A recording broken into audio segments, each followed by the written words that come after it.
Isang malamig na hapon noong Mayo 2013, payapa ang paligid sa kahabaan ng Malate, Manila. Ngunit sa likod ng pintuan ng isang tahimik at formal na medikal na klinika, isang madilim na bangungot ang naghihintay. Ito ang kwento kung paano naging isang lugar ng pangingilabot ang dapat sanay ligtas na pasilidad ng kalusugan at kung paano ipinaglaban ng isang babae ang kanyang dignidad laban sa isang demonyong nagtatago sa ilalim ng puting Amerikana. Si Bea Ramos, isang 22 taong gulang na estudyante, ay pumunta sa klinika upang sumailalim sa isang simpleng medikal na pamamaraan. Kampante si Bea dahil kilala ang nasabing pasilidad sa lugar.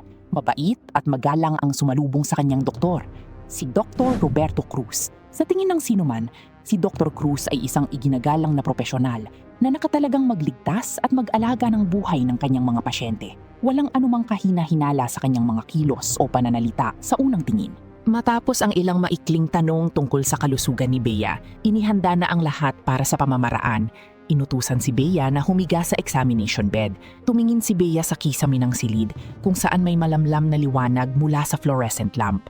Sinabihan siya ni Dr. Cruz na magpahinga at relax lamang habang itinuturo ang siringha na naglalaman ng anesthesia. Ilang segundo lamang matapos iturok ang gamot, naramdaman ni Bea ang mabilis na pag-ikot ng paligid. Bumaon ang kanyang katawan sa kama at unti-unting pumikit ang kanyang mga mata. Napunta siya sa isang malalim at walang kamalay-malayang tulog. Ngunit ang tulog na iyon ay hindi naging kapahingahan. Pagkalipas ng ilang oras, unti-unting nagkamalay si Bea. Ramdam pa rin niya ang mabigat na epekto ng sedatibo sa kanyang utak. Malabo ang kanyang paningin at halos hindi niya maigalaw ang kanyang mga kamay at paa.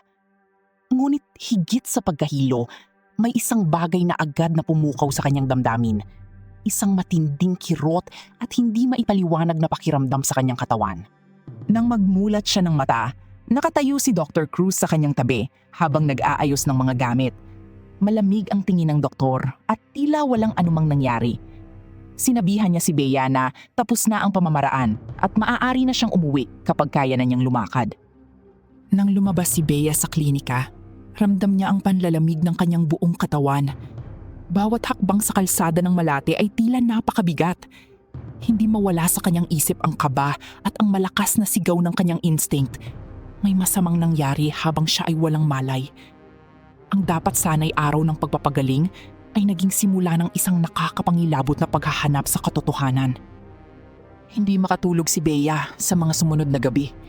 Bawat pikit ng kanyang mga mata, bumabalik ang malamig na pakiramdam sa klinika at ang matinding kirot na hindi mawala-wala. Hindi na niya kayang sarilinin ang nakakatakot na kababaang loob at takot na gumagapang sa kanyang pagkatao.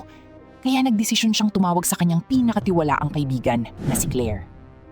Nang magkita sina Bea at Claire sa isang tahimik na lugar, hindi na napigilan ni Bea ang maiyak. Ikinuwento niya ang bawat detalye ng kanyang karanasan sa klinika sa Malate. Ang pagturok ng anesthesia, ang matinding pagkahilo, at ang hindi maipaliwanag na sakit na naramdaman niya sa kanyang katawan pagising. Nakinig si Claire ng may halong galit at pag-aalala. Bilang isang matapang at maaasahang kaibigan, alam ni Claire na hindi dapat baliwalain ang nararamdaman ni Bea. Agad na ipinagpilitan ni Claire na magpatingin sila sa ibang medikal na dalubhasa upang makasiguro. Dinala ni Claire si Bea sa isang kilalang OB-gynecologist sa ibang ospital upang sumailalim sa isang masusing pagsusuri. Sa loob ng klinik ng OB-gynecologist, balot ng takot at panginginig si Bea. Habang sinusuri siya ng babaeng doktor, naging tahimik ang buong silid. Pagkatapos ng ilang minutong pagsusuri, humarap ang doktor kina Bea at Claire na may seryosong muka. Dito na nakumpirma ang pinakamatinding takot ni Bea. May mga malinaw na palatandaan ng kamakailang physical trauma at pang-aabuso sa kanyang katawan. Ang kumpirmasyong iyon ay parang usok na yumakap sa buong pagkatao ni Bea. Ang kanyang hinala habang nakahiga sa klinika ni Dr. Cruz ay hindi lamang pala isang masamang panaginip, kundi isang totoong krimen. Biktima siya ng pang-aabuso habang siya ay walang laban at walang kamalay-malay. Dahil sa matinding trauma, halos mawala ng pag-asa si Bea. Ngunit hindi pumayag si Claire na manatili silang sa dilim. Nagsimula silang maghanap ng anumang impormasyon sa internet tungkol kay Dr. Roberto Cruz. Sa tulong ng mga pampublikong forum at social media, nag-iwan sila ng mga maingat na mensahe upang alamin kung may iba pa bang nakaranas ng katulad na pangyayari sa nasabing klinika. Pagkalipas ng ilang araw na paghahanap, nakatanggap si Bea ng isang pribadong mensahe mula sa isang babaeng nagngangalang Maricar.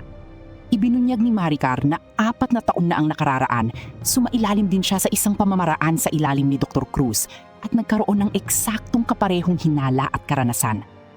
Ang pagtatagpo ni Bea at Maricar ang naging susi upang maunawaan nila na hindi ito isang hiwalay na insidente, kundi isang paulit-ulit at nakakakilabot na gawaing ginagawa ng doktor sa loob ng mahabang panahon. Nang magkita sina Bea, Claire at Maricar sa isang ligtas na lugar, naghari ang matinding emosyon. Ikinuwento ni Maricar ang kanyang pinagdaanan 4 na taon na ang nakalilipas. Ayon sa kanya, sinusubukan niyang kalimutan ang nangyari dahil sa takot at hiya, lalo na't wala siyang hawak na konkretong ebidensya noong mga panahong iyon, laban sa isang iginagalang na doktor. Ngunit nang makita niya ang mensahe ni Bea, naisip niyang oras na upang wakasan ang kataksilang ito. Dahil sa pagkakaisa ni Bea at Maricar, mas lalong tumibay ang kanilang loob na lumaban. Alam nilang kung mananatili silang tahimik, marami pang ibang kababaihan ang mabibiktima ni Dr. Cruz. Sa tulong at patnubay ni Claire, nagdesisyon ang tatlo na opisyal nang lumapit sa mga otoridad. Pumunta sila sa Manila Police District, MPD Station 5, na may sakop sa lugar ng Malate. Humarap sila sa mga investigador at ibinigay ang kanilang mga pahayag, pati na rin ang medical na ulat mula sa OB-gynecologist na nagsuri kay Bea. Naunawaan ng mga pulis ang bigat ng sitwasyon, ngunit ipinaliwanag nila na upang tuluyang maaresto at mahatulan si Dr. Cruz, kinakailangan ng direktang ebidensya ng mismong krimen habang ito ay nangyayari o ebidensya mula sa loob ng klinika. Dito pumasok ang isang napakabalisang plano. Si Claire, sa kabila ng panganib, ay nagboluntaryong magpanggap bilang isang bagong pasyente na magpapakonsulta kay Dr. Cruz. Gagamit siya ng nakatagong audio at video recording equipment na ibibigay ng mga investigador ng MPD Station 5. Sa araw ng operasyon, napalilibutan ng takot ang paligid. Habang nakatambang ang mga pulis sa labas ng klinika, kasama sina Bea at Maricar, pumasok si Claire sa loob ng opisina ni Dr. Cruz. Pumasok siya bilang isang ordinaryong pasyente na nagrereklamo ng sakit sa katawan. Naging maingat si Claire sa bawat galaw at pananalita habang kinakausap si Dr. Cruz. Sinubukan ng doktor na kumbinsihin si Claire na kailangan itong sumailalim sa isang pamamaraan na gagamitan din ng sedative o anesthesia. Dahil sa maingat na pakikipag-usap ni Claire, naidokumento ng nakatagong kamera ang pattern ng pananalita at paraan ng paghimok ng doktor sa kanyang mga pasyente. Nang maramdaman ng mga pulis na sapat na ang nakuhang paunang impormasyon at nasa tamang posisyon na ang lahat, inihanda na nila ang opisyal na pagsalakay sa klinika upang makuha ang mga pangunahing ebidensya at maaresto ang suspek. Bit-bit ang search warrant at arrest warrant mula sa hukuman. Mabilis na pumasok ang mga tauhan ng MPD Station 5 sa loob ng klinika ni Dr. Roberto Cruz sa Malate. Nagulat ang doktor sa biglaang pagpasok ng mga otoridad kasama sina Bea, Claire at Maricar. Nagprotesta agad si Dr. Cruz na nagsasabing wala siyang ginagawang masama at isang iginagalang na mamamayan at medikal na propesyonal. Ngunit hindi nagpaapekto ang mga investigador sa mga pahayag ng doktor. Nagsimula silang magsaliksik sa bawat sulok ng klinika, mula sa reception area, sa mismong examination room, hanggang sa pribadong opisina ni Dr. Cruz. Habang sinusuri ng mga pulis ang examination room, napansin ng isang investigador ang isang maliit at tila palamuting bagay na nakakabit sa itaas na bahagi ng estante malapit sa examination bed. Nang suriin ito ng mabuti, natuklasan nilang ito ay isang nakatagong microcamera. Nang ilipat ang paghahanap sa pribadong computer at nakatagong hard drive ni Dr. Cruz sa kanyang opisina, natagpuan ng mga otoridad ang isang napakadilim at nakakagulat na imbakan ng mga file. Naglalaman ng hard drive ng daan-daang video file na nakatago sa mga naka-password na folder. Nang buksan ng mga pulis ang mga video sa harap ng mga saksi, lumabas ang buong katotohanan. Nakarecord sa mga video ang paulit-ulit na pag-abuso at panggagahasa ni Dr. Roberto Cruz sa kanyang mga pasyenteng walang malay habang nasa ilalim ng epekto ng anesthesia. Kabilang sa mga nasabing video ang eksaktong kaganapan noong araw na naroon si Bea, pati na rin ang mga lumang footage na kinabibilangan ng pang-aabuso kay Maricar 4 na taon na ang nakararaan. Ang nakakakilabot na natuklasan ay patunay na ginagamit ni Dr. Cruz ang kanyang posisyon bilang doktor upang sistematikong biktimahin at kuhanan ng video ang mga babaeng nagtitiwala sa kanya. Ang mismong klinika na dapat ay lugar ng paggaling ay ginawa niyang silid ng kanyang madilim na pagnanasa. Agad na pinalagyan ng formal na posa si Dr. Cruz ng mga pulis. Sa kabila ng mga natuklasang ebidensya sa kanyang sariling computer, nanatiling malamig ang mukha ng doktor at tumangging magsalita ng walang legal na abogado. Isinakay siya sa sasakyan ng pulisiya habang kinuha ng forensic team ang lahat ng computer, hard drive at medikal na kagamitan bilang mga opisyal na ebidensya sa kaso. Nagsimula ang matagal at mabusising paglilitis sa kaso laban kay Dr. Roberto Cruz sa Manila Regional Trial Court. Naging mainit ang pagdinig dahil sa bigat ng mga paratang at sa katayuan ng suspek sa lipunan. Subalit hindi natagag ang loob ni Bea at Maricar. Sa tulong ng mga pampublikong tagapagtanggol at ng mga investigador ng MPD Station 5, iniharap sa korte ang lahat ng ebidensya. Ang pinakamatibay na hawak ng prosekusyon ay ang mga mismong video footage na nakuha mula sa hard drive ni Dr. Cruz, pati na rin ang opisyal na medikal na ulat ng OB-gynecologist na nagsuri kay Bea. Dumating ang araw na kailangang tumayo ni Bea sa witness stand upang magbigay ng kanyang testimonyo sa harap ng hukom, ng mga abogado at ni Dr. Cruz na nakaupo sa panig ng depensa.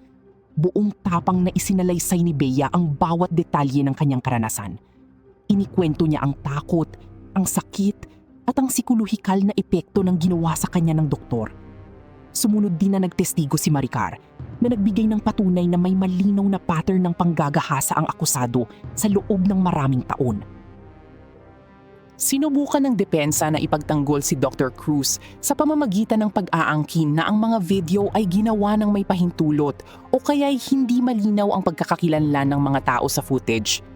Ngunit dahil sa linaw ng forensic analysis at sa tuloy-tuloy na pahayag ng mga biktima at ng testigo na si Claire, mabilis na nawala ng bisa ang mga argumento ng depensa.